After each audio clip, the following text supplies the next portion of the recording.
छोटे से गांव में रघु नाम का एक गरीब लड़का रहता था। उसके परिवार में उसके साथ उसके बूढ़े माता पिता रहते थे। रघु का परिवार बहुत ही अच्छा था। उनके पास ना तो कोई जमीन थी, ना कोई धन दौलत। रघु दिन भर मजदूरी करता और उससे जो कुछ भी कमा पाता उसी से अपने पूरे परिवार का पेट भरता। यह देखकर रघु के माता पिता बहुत दुखी होते। एक दिन रघु के माता पिता बैठे थे, तब रघु की माताजी बोलती हैं, हमारे पास ना घर है और ना ही अपनी कोई जमीन। हमारा बेटा दिन भर दूसरों के खेतों में मजदूरी करता है और उसके बदले भी उसे बहुत कम पैसे मिलते हैं। मुझे ये सब देख के लग रहा है हम दोनों अपने बेटे पर बोझ बन रहे हैं। परेशान मत हो कुंती, हमारा बेटा बहुत मेहनती है, भगवान सब देख रहा है। रघु ने कभी किसी के साथ गलत नहीं किया, वह ईमानदारी से मेहनत करता है। उसने बचपन से बहुत परेशानियां देखी है, पर उसने कभी हार नहीं मानी। एक दिन हमारा बेटा भी बहुत धन कमाएगा और उसकी सारी परेशानियां दूर हो जाएंगी। रघु के पिताजी हमेशा अपनी पत्नी को समझाते, जल्द ही अच्छे दिन आएंगे करके, और उनकी पत्नी भी मान जाती। रघु हमेशा सोचता था कि आज भले ही उसकी किस्मत उसका साथ ना दे रही हो, पर उसे यकीन था अगर वह मेहनत करता रहेगा तो एक दिन उसका भाग्य भी बदलेगा और उसकी सारी परेशानियां खत्म हो जाएंगी। एक दिन रघु और महेश दोनों मदनलाल के खेत में काम कर रहे थे। मदनलाल पास के एक पेड़ के नीचे बैठा था। रघु की नजर मदनलाल के पास पड़ी। तभी उसने देखा कि मदनलाल बहुत ही उदास है और गहरी चिंता में डूबा हुआ है। मदनलाल को उदास देखकर रघु तुरंत महेश को बोला, महेश, आज मालिक चुपचाप बैठे हैं। मालिक को देख के ऐसा लग रहा है मालिक कौन से तो मुश्किल में है और कुछ तो सोच रहे हैं। तुम बोल रहे हो वो बात सही है, मालिक सोच में डूबे हैं, मालिक को जाकर पूछते हैं। रघु और महेश दोनों मालिक के पास जाते हैं। मदनलाल महेश और रघु को आते देख के उठ जाता है। मालिक, क्या हुआ है? आप कौन सी सोच में है? क्या हुआ मालिक, आप बहुत उदास लग रहे हैं। मुझे ऐसा लग रहा है जैसे आप किसी गहरी चिंता में हैं। कुछ हुआ है, मुझे बताइए, क्या पता मैं आपकी कुछ तो सहायता कर सकूं। रघु की बात सुनकर मदनलाल को गुस्सा आ गया और वह गुस्से में रघु से बोला, अरे तू मेरी क्या सहायता करेगा? तू खुद अपनी सहायता कर सकता है क्या? अगर तू किसी की सहायता करने के काबिल होता तो क्या तुझे 2 वक्त के खाने के लिए आज मेरी जमीन पर काम करने की जरूरत पड़ती? जब यहां से अपना काम करो और मुझे परेशान मत करो। सेठ जी, ऐसा नहीं है, यह सब वक्त वक्त की बात है, सब किस्मत का खेल है। लेकिन इंसान को अपनी मेहनत पर विश्वास रखना चाहिए। आज भले ही किस्मत मेरे पक्ष में ना हो, लेकिन अगर मैं ईमानदारी और लगन से मेहनत करता रहूंगा तो किस्मत भी एक दिन मेरी तरफ झुक जाएगी। मेहनत और धैर्य से तकदीर के दरवाजे खुलने में देर हो सकती है, लेकिन मेहनत कभी बेकार नहीं जाती।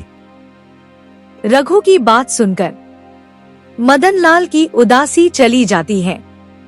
मदनलाल बहुत प्रसन्न होता है और बोलता है, अरे रघु, तेरे विचार तो बहुत अच्छे हैं। तेरी बातें सुनकर मन को एक सुकून सा मिलता है। इतनी परेशानियों में भी तू अपनी जिंदगी खुश होकर काट रहे हो। सेठ जी, यह सब मेरे पिता की सीख है। जब भी मैं किसी चीज के लिए अपने पिता से जिद करता था तो वे हमेशा मुझे यही समझाते थे बेटा, हमारे पास इतना धन नहीं है कि मैं तेरी हर इच्छा पूरी कर सकूं, लेकिन एक बात हमेशा याद रखना, जिंदगी भी मौसम की तरह होती है। कभी यह धूप की तरह खुशियों से भरी होती है, कभी ठंड की तरह कठिनाइयां लाती है, और कभी बारिश की तरह परेशानियां आती है। लेकिन जैसे हर मौसम बीत जाता है, वैसे ही जिंदगी के मुश्किल हालात भी गुजर जाते हैं। बस धैर्य और हिम्मत बनाए रखना जरूरी है, क्योंकि एक दिन सब कुछ ठीक हो ही जाता है। अरे रघु, लगता है तेरे पिताजी बहुत ही नेक इंसान है। किसी दिन मैं उनसे जरूर मिलूंगा। मालिक, क्या हुआ है? आप एक बार मुझे साफ साफ बताइए, क्या पता आपकी परेशानी का कोई हल मिल ही जाए। हाँ मालिक, रघु सही बोल रहा है। क्या पता मुसीबत का कुछ ना कुछ हल मिल जाए। अरे रघु, मैं एक बहुत बड़ी परेशानी में फंस गया हूँ। मुझे अपनी परेशानी का कोई भी हल नजर नहीं आ रहा है। सेठ जी, एक बार मुझे बताइए तो, क्या पता आपकी परेशानी का कोई हल निकल ही जाए। रघु इतना बोल के भी मदनलाल कुछ नहीं बोलता। उसे डर लगता है उसकी मुसीबत की बात बताने में। तब रघु बोलता है, सेठ जी, आपको हमें बताने में संकोच लग रहा है, तो मेरे पिताजी को एक बार मिलिए।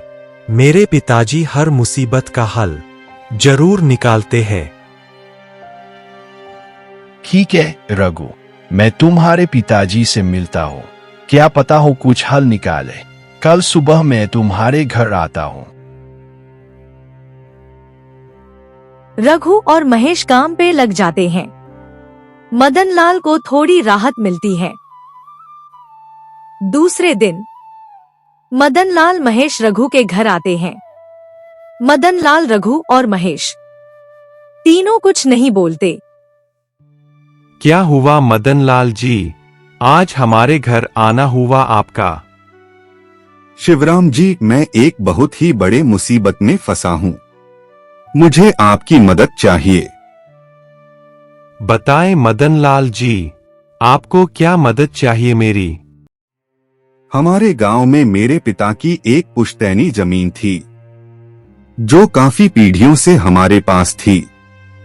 उस पर मेरा और मेरे बड़े भाई का हक है, लेकिन हमारे गांव के ही दो बाप बेटों ने उस पर कब्जा कर लिया है।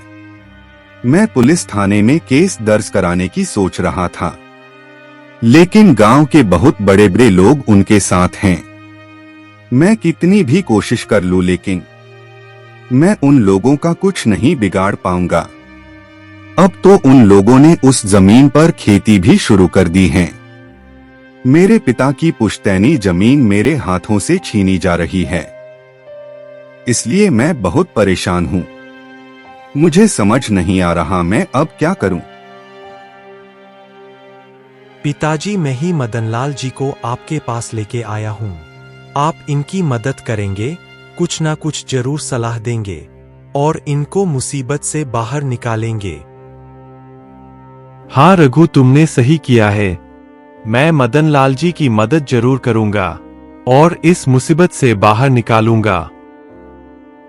शिवराम जी, मैं बहुत उम्मीद लेके आपके पास आया हूँ। शिवराम जी, अब आप ही बताएं कि मैं अब क्या करूं। मैं तो सोच सोच कर परेशान हो गया हूँ। मेरी पुश्तैनी जमीन छीनी जा रही है और मैं कुछ भी नहीं कर पा रहा हूँ। शिवराम जी ने कुछ देर सोचा और कहते हैं, मदनलाल, आप चिंता मत कीजिए। हर परेशानी का कोई ना कोई हल जरूर होता है। अगर आप चाहे तो एक तरीका है जिससे आप अपनी जमीन वापस पा सकते हैं। अगर ऐसा कोई तरीका है तो जल्दी बताएं कि वह क्या तरीका है।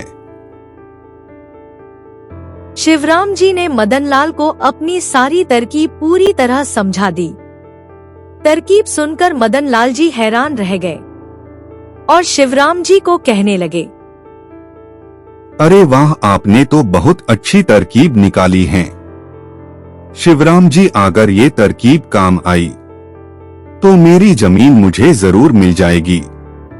मैं आपसे वादा करता हूँ, अगर यह योजना सफल हुई तो मैं अपनी जमीन का एक हिस्सा रघु के नाम कर दूंगा। ऐसा बोल के मदनलाल, रघु और महेश तीनों योजना के मुताबिक काम पे लग जाते हैं। दूसरे दिन रामलाल शेठ अपने बेटे को हमेशा गलत बातें बताता था। लोगों को तकलीफ कैसे देते हैं, गरीब लोगों की जमीन कैसे लुटी जाती है। तभी वहां पे रघु और महेश आते हैं। नमस्कार सेठ जी, हम यहाँ से गुजर रहे थे तो पास के लोगों ने बताया कि आपके यहाँ काम के लिए मजदूरों की जरूरत है। क्या आपके यहाँ हमें भी कोई काम मिल सकता है? अरे कौन हो तुम? तुमसे किसने कह दिया कि यहाँ मजदूर की जरूरत है? यहाँ किसी मजदूर की जरूरत नहीं है। सेठ जी, हम एक मजदूर है, पास के गांव में रहते हैं, काम की तलाश में इधर उधर भटक रहे हैं। हर दिन कहीं ना कहीं काम मिल जाता है, बस उसी से अपना पेट पालते हैं। कभी हम खेती कर लेते हैं तो कभी कोई मजदूरी। यह तो ठीक है, पर हमारे यहाँ फिलहाल कोई काम नहीं है।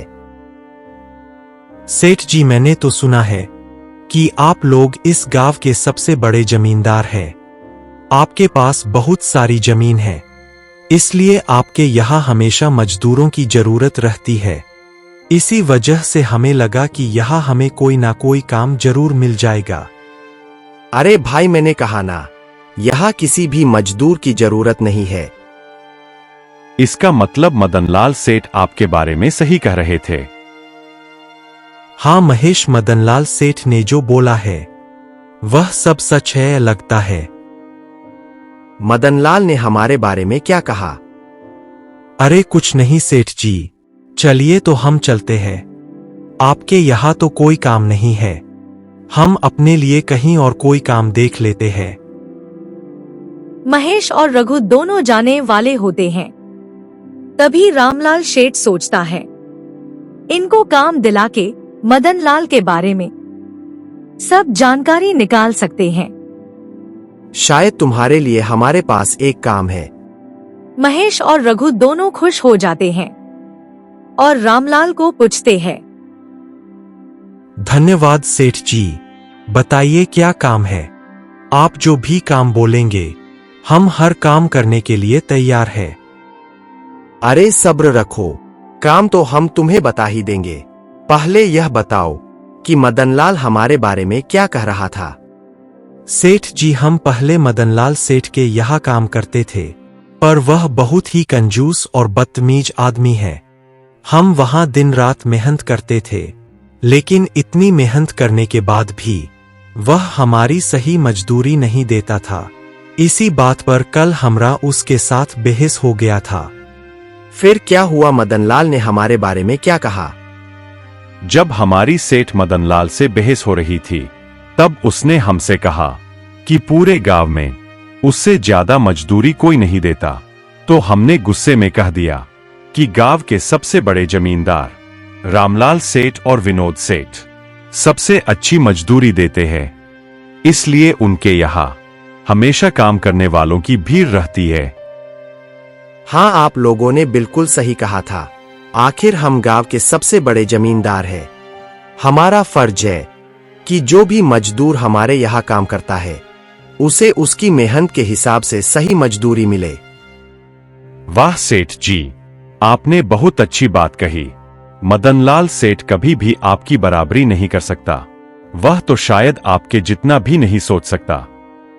रामलाल और विनोद महेश और रघु की चापलूसी भरी बातों में आ जाते हैं और उनको दोनों को अपने यहाँ काम पर रख लेते हैं। चलो अब काम की बात करते हैं। तुम दोनों अच्छे इंसान लगते हो। हमें अपने खेत पर काम करने के लिए तुम्हारे जैसे की मजदूर की जरूरत है। कल से ही तुम दोनों काम पर आ जाना। महेश और रघु दोनों रामलाल को कल खेत में आएंगे बोल के निकल जाते हैं।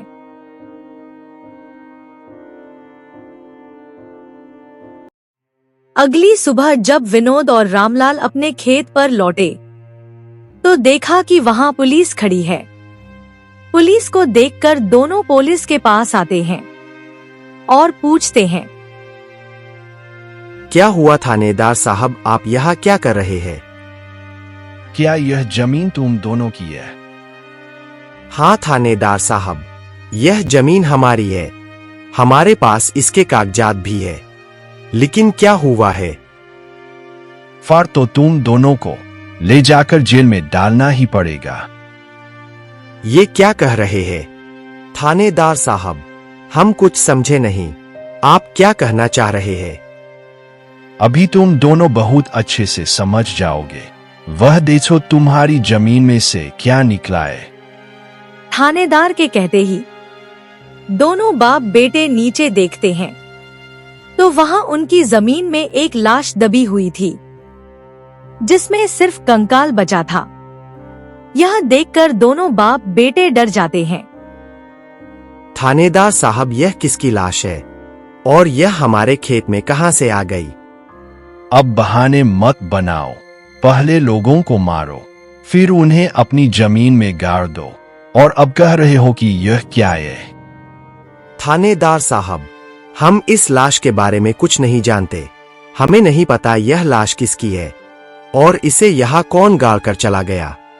इस मामले से बचने के लिए दोनों ने कुछ तरकीब सोचनी शुरू की। तभी रामलाल ने सोचा, वैसे भी ये जमीन मदनलाल की है, उसे ही फंसा देते हैं। जेल जाने से अच्छा है। जमीन चली गई तो चलेगी, जमीन पे क्या फिर से कब्जा कर सकते हैं। तभी महेश और रघु आते हैं। रामलाल को पता चलता है कि अब कोई भी बहाना नहीं कर पाएंगे, इसीलिए सबके सामने रामलाल सब सच बोल देता है कि ये जमीन मदनलाल की है। तब पुलिस भी बोलती है कि रामलाल, तुमने मदनलाल की बेकायदा ली थी। ये सच निकलने के लिए ये हमें सब नाटक करना पड़ा। मदनलाल भी वहां आ जाता है। इस तरह मदनलाल की जमीन मदनलाल को मिल जाती है और थोड़ा ईसा मदनलाल महेश और रघु को भी दे देता है।